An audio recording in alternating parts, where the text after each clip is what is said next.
Siapa yang tak nak jadi jutawan hartanah? Dalam video ini, saya akan kongsikan 3 strategi pelaburan yang terbukti boleh menjadikan anda jutawan hartanah dalam masa yang singkat. Bermula dengan membeli hartanah kos rendah yang terletak di kawasan yang sedang berkembang. Setelah nilai hartanah naik, jual untuk mendapatkan keuntungan besar.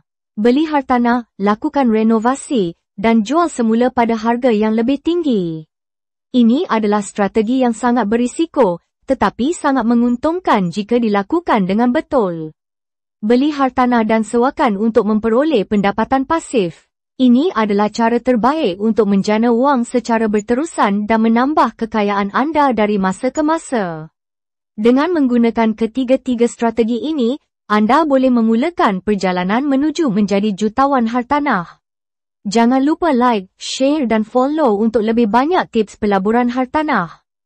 Ada soalan atau topik yang anda nak tahu? Komen di bawah. Jumpa lagi di video seterusnya.